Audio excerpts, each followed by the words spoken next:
Música, entretenimiento, electrónica, entrevistas, cultura, rock, pop, ocio, cine. La radio más cultural de Cantabria Oriental. Radio Costa Esmeralda. Hola amigos y amigas de Radio Costa Esmeralda, ¿qué tal estáis? Tenemos el honor de compartir un ratito de radio con Yayo Herrera, una de las principales voces en el ámbito del ecofeminismo, ingeniera técnica agrícola, antropóloga, educadora social. Está dedicando su carrera a investigar y a promover la intersección entre feminismo y ecología. Y hoy está en Laredo para dar una charla titulada Propuestas ecofeministas para transitar un mundo justo y sostenible. Y es un placer poder tenerla aquí con nosotros, aunque sea a través de la línea telefónica, para tratar estos temas con ella. Bienvenida, Yayo, un placer contar contigo. Muchísimas gracias, un abrazo fuerte. Un abrazo fuerte, a ver si te lo puedo dar en persona esta tarde. Eso, a ¿verdad? ver. Oye, Yayo, para empezar un poquito, vamos a poner a nuestros oyentes en situación, ¿eh? Explícanos un poquito brevemente qué es el ecofeminismo y cómo surgió esta corriente de pensamiento.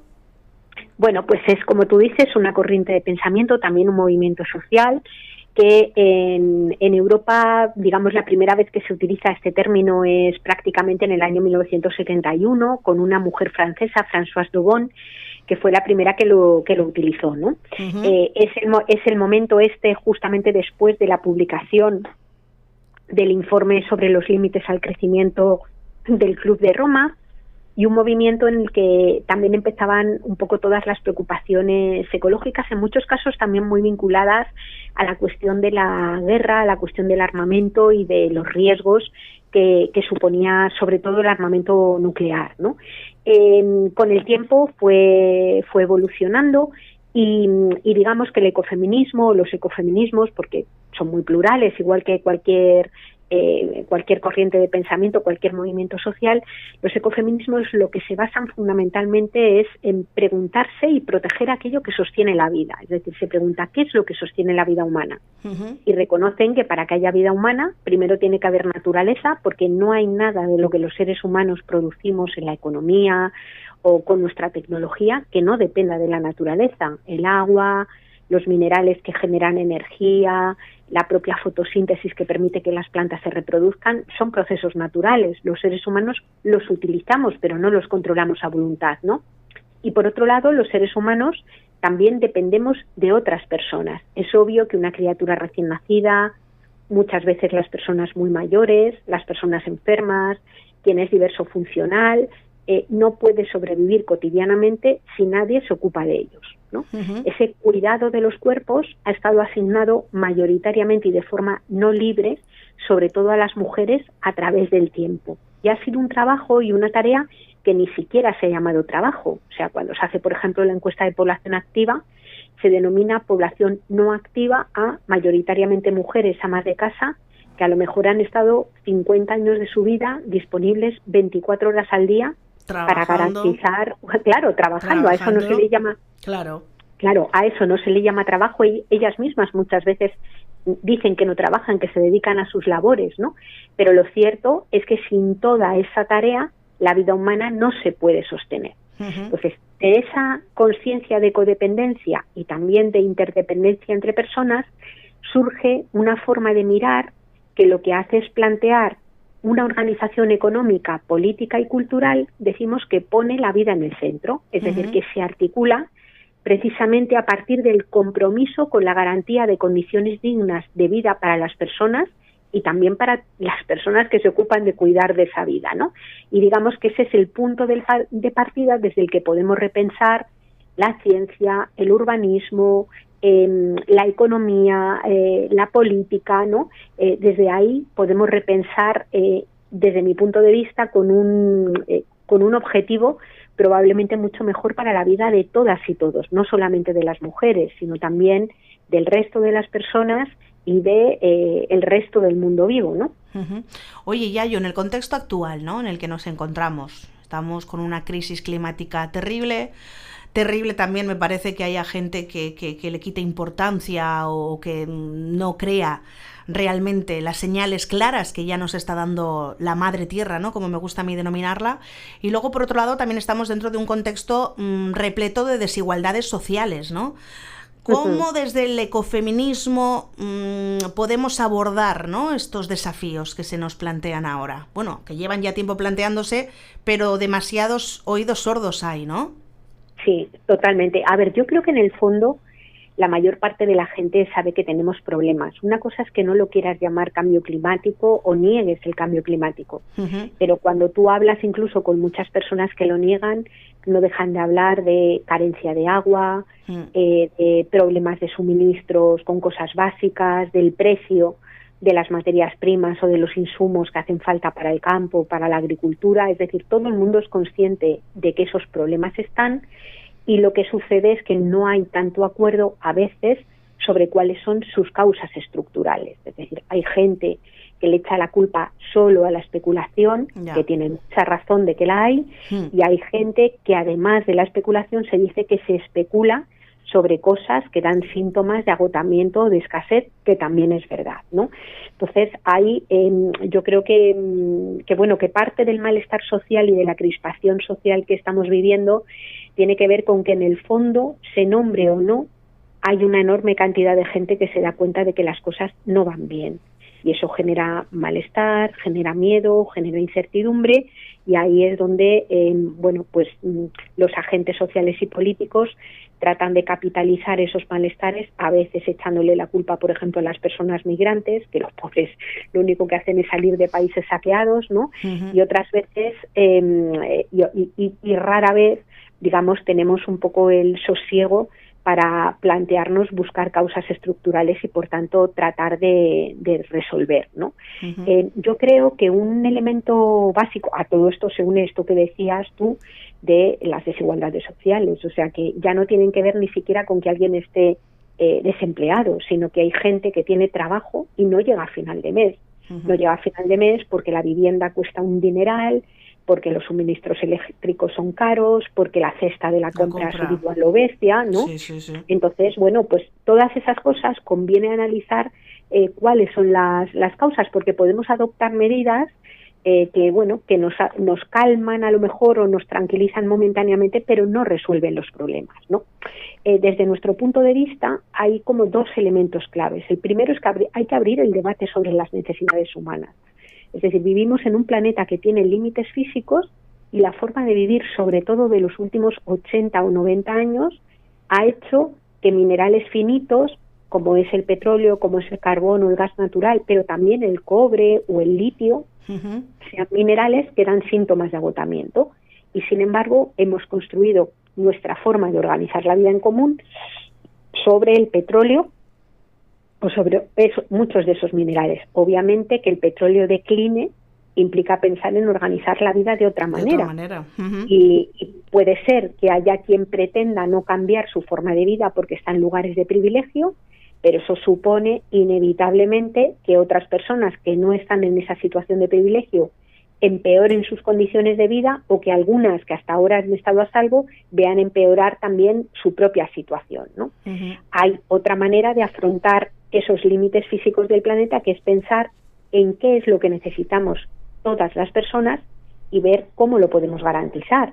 Es decir, si, por ejemplo, la mayor parte de la gente tuviera acceso a una vivienda razonable de precio, se resuelven muchísimos problemas para muchas personas. Y hay mucha vivienda vacía, mucha, ¿no? Entonces, hay formas de organizar la política y la vida en común que tienen, desde mi punto de vista, que estar centradas en el principio de suficiencia, que es ese que dice que todo el mundo tiene que tener lo suficiente para estar bien, y también hay que poner en cuestión si aquellas personas que tienen mucho más de lo que le corresponde, y no me estoy refiriendo al dinero, me estoy refiriendo a acceso a agua, acceso a energía, acceso a materiales, acceso al alimento, es decir, a todo aquello que sí que tiene límites. Eso es lo que tiene que estar garantizado para todo el mundo, y por eso, desde mi punto de vista, hay que repensar la economía y la política desde el debate de las necesidades y de los límites de la tierra, ¿no? Ahí es donde podemos encontrar vías, propuestas que son perfectamente viables, pero que requieren que la mayor parte de la población entienda esta cuestión de los límites. Si la mayor parte de la gente cree que siempre se va a poder extraer petróleo, o que la tecnología siempre encontrará algo para crear mágicamente comida o mágicamente agua o mágicamente energía, pues no encontraremos, desde mi punto de vista, soluciones que vayan bien encarriladas, y lo que nos vamos a encontrar es una dinámica de empobrecimiento, de expulsión y de guerra, que en este momento es otra gran preocupación. La verdad es que es terrible, Yayo, como nos encontramos con personas que creen, no sé, que tenemos un planeta B, por ejemplo, y no hay más que lo que tenemos aquí, ¿verdad? Y luego, por otro lado, un planeta que nos aporta todo lo necesario para vivir.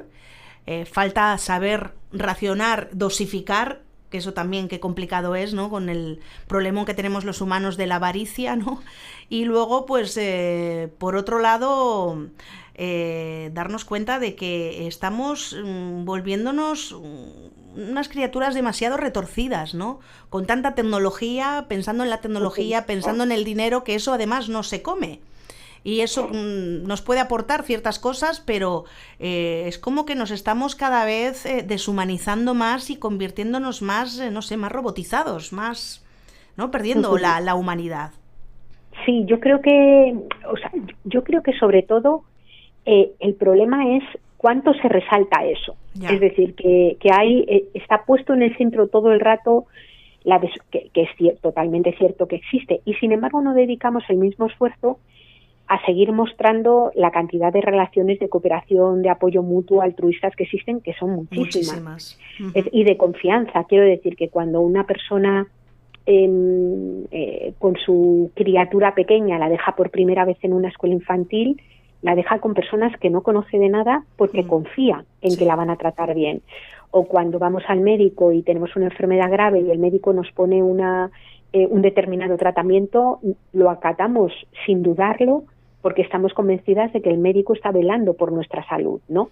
O en las familias y entre amigos sigue habiendo gente que se quitaría la comida de la boca con tal de dársela a sus hijos, ¿no? Es decir, que está lo que tú dices, que tienes toda la razón, que es constantemente nombrado y resaltado, y está todo esto otro a lo que no se le pone nombre, que no se nombra tanto, pero que también está, ¿no? Y yo creo que hay que hacer un esfuerzo muy grande para que se vea también que si nuestras sociedades, con todos estos problemas que hemos nombrado, no se caen en pedazos y la gente sigue viva, es porque invisibles, innombrables, hay una enorme cantidad de relaciones que están basadas en la confianza, que están basadas en el no querer dejar a mucha gente atrás, aunque sea la más cercana, ¿no? Y bueno, yo creo que nos movemos en ese doble juego. Y hay una cosa importante que es tratar de que en esa polarización se decante todo más, eso es lo que a mí me gustaría, ¿no?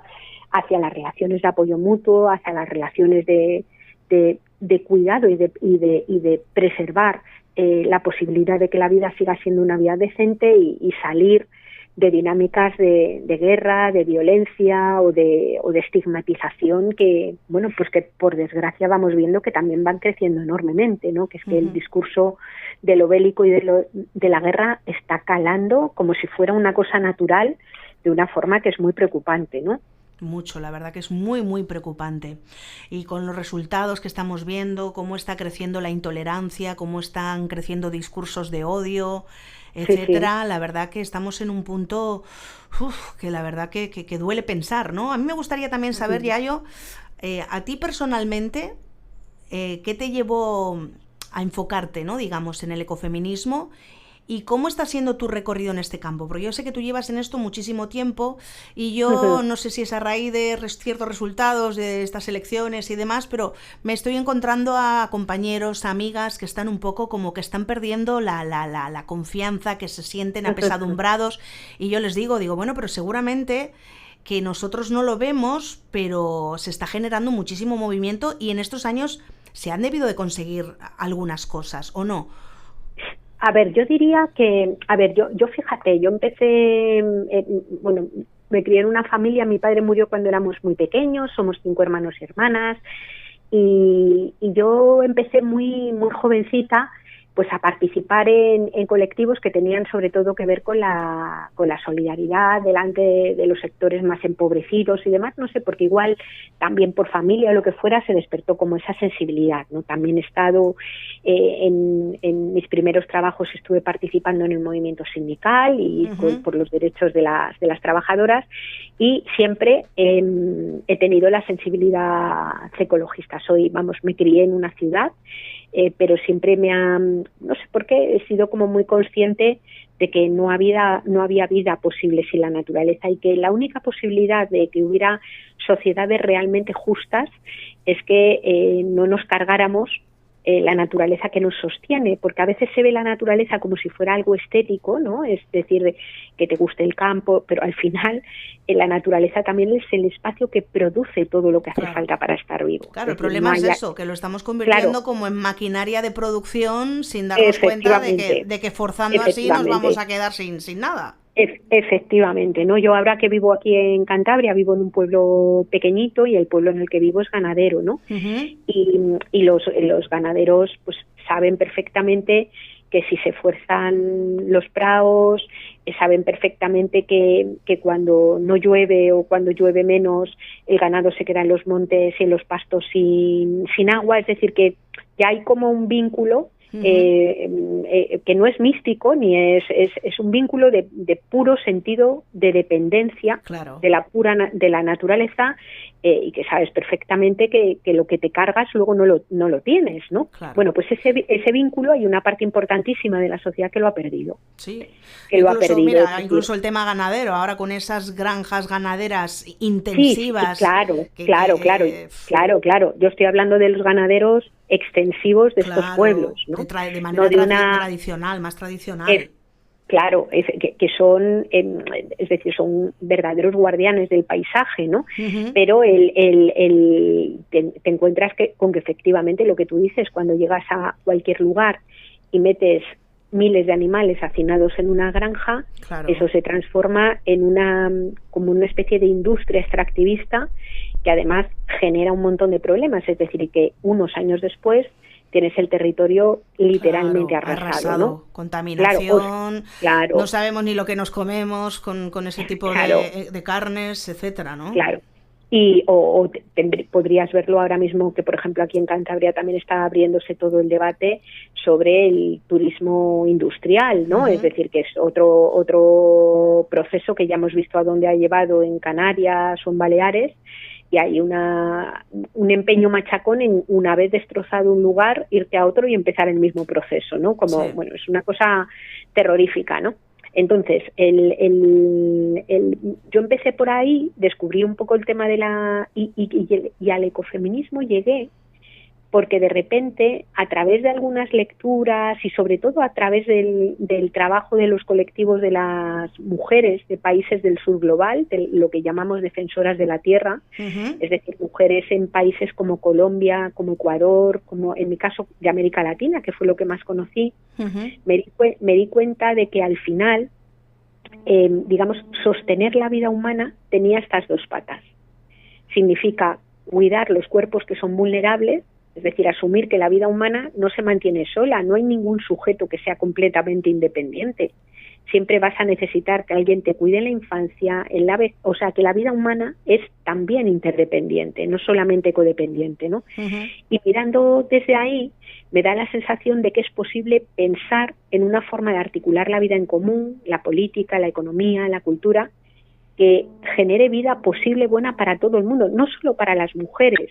Es decir, es una forma de organizar la vida, porque al final el propio patriarcado también a muchos hombres los machaca. Yo el otro día estaba viendo unas imágenes terribles en Ucrania de cuando llegan a buscar a los chavalitos de 18 años y con sus madres tirándoles del brazo y tal, y los chavales que no se quieren ir a la guerra, y en este caso por ser chicos, tienen que ir a inmolarse como carne de cañón en guerras sobre las que no han decidido nada, ¿no? Eso es terrorífico para muchos hombres.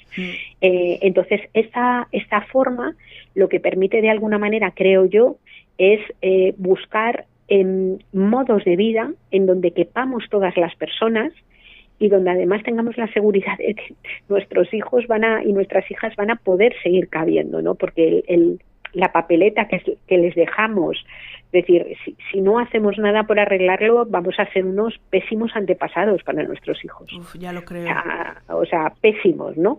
Entonces, bueno, creo que ahí hay todo un trabajo. Y lo que tú decías es cierto, es decir, cuando o sea, yo creo que ahora mismo estamos viviendo un momento, para mí, triste de la política institucional, muy triste, es decir, creo que es un momento en el que hay mucha desafección, en cierto modo justificada, porque yo creo que una buena parte de los partidos políticos no están a la altura de los problemas que atravesamos, ni los miran, ni son capaces de sobrepasar o de pasar por encima de tensiones, de rencillas. Y, bueno, a mí me parece un poco penoso, pero hay que decir que hay muchísima gente articulada en los territorios buscando y explorando formas de organizar la vivienda, de organizar la producción de alimentos, de organizar cuidados compartidos.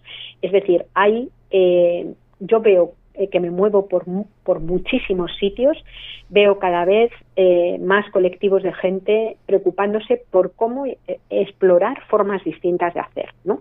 Eso no quiere decir que una suma de muchísimos proyectos lo cambien todo globalmente, pero desde mi punto de vista, desde luego, son laboratorios de experiencias que aspiran a ser llevados también a la política un poco más grande, y ahí te encuentras a veces con alianzas público-comunitarias en muchos territorios y municipios donde un ayuntamiento, unas técnicas de ayuntamiento, en una política, digamos, de comunidad autónoma, vas encontrando bastantes digamos, como elementos o atisbos de formas distintas de hacer, ¿no? Uh-huh. Esto no quiere decir que todo esté logrado, queda muchísimo trabajo, desde luego, muchísimo trabajo. Pero sí es verdad que muchas veces hay ciudadanía, ¿no? Hay voluntariado, sí, hay agentes sociales que van muy por delante. Y en política siempre parece que van por detrás, ¿no? Claro, pero yo lo que tengo bastante claro es que quienes están en la política institucional es difícil que vayan a hacer lo que toca hacer, porque además es difícil hacerlo, si no hay una ciudadanía que quiera y desee esos cambios. Por tanto, esa construcción por abajo es fundamental hacerla, y se hace de muchas maneras y desde muchos ámbitos, ¿no? Oye, Yayo, hoy a las 7 de la tarde, tu charla aquí en Laredo, nos vemos, sobre propuestas ecofeministas para un mundo más justo y sostenible. ¿Puedes adelantarnos alguna de esas propuestas? Bueno, que puedan empezar a aplicarse o aplicarnos un poco primero cada uno en nuestro metro cuadrado, como yo digo, y luego ir expandiendo, ¿no? A ver, yo sobre todo voy a intentar perfilar con claridad de qué hablamos cuando hablamos de transición ecosocial justa. Uh-huh.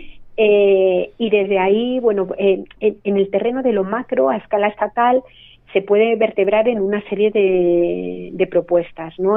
Una primera, por ejemplo, es todo lo que va encaminado a conseguir condiciones de vida dignas para todo el mundo. Ahí entran políticas de vivienda, entran políticas alimentarias y de producción de alimentos, entran, por ejemplo, explorar propuestas como la de la renta básica, probablemente en especie, entra el tema de la garantía de un suministro básico de energía y de agua. Es decir, hay mucha propuesta elaborada desde hace muchísimo tiempo.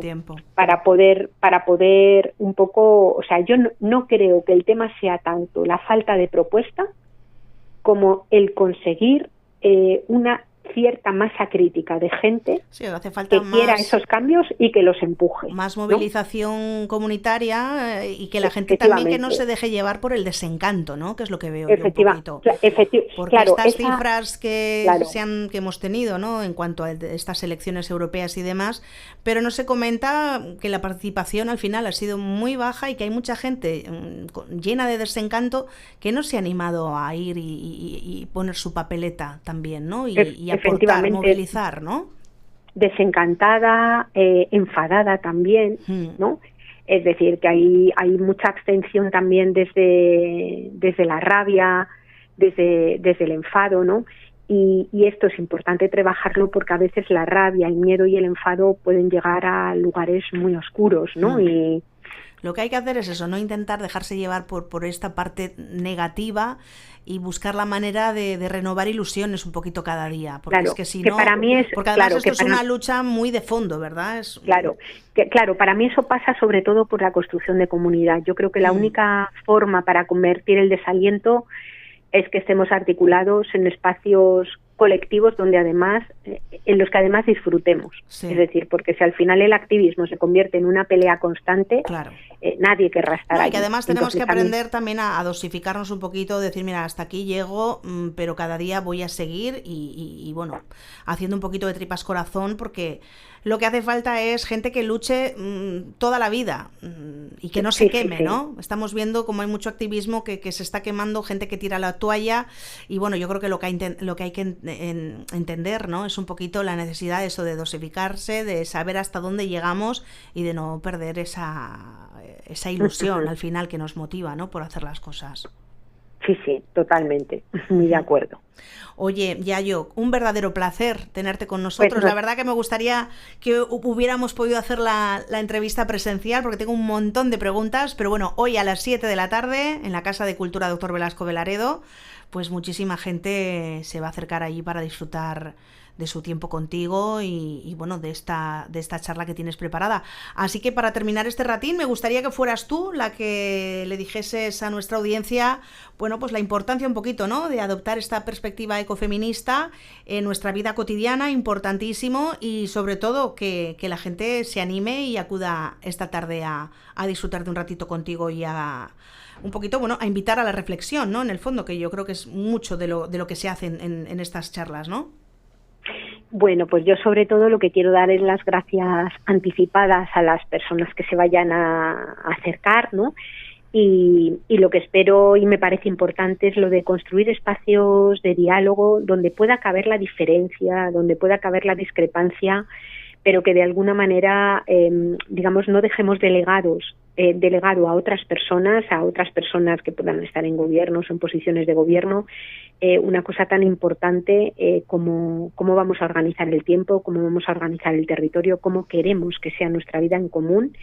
Y al final estas miradas no son más que explorar todo un campo de posibilidades para poder hacer la vida, para poder hacer las cosas de otro modo y poder mirar el futuro pues con esperanza y con ilusión, ¿no? Uh-huh. Pues Yayo, un abrazo enorme, gracias por compartir tu tiempo con nosotras y te deseamos mucho éxito en esta charla y en los futuros proyectos. Un abrazo. Pues nada, un abrazo muy grande, chao. Radio Costa Esmeralda.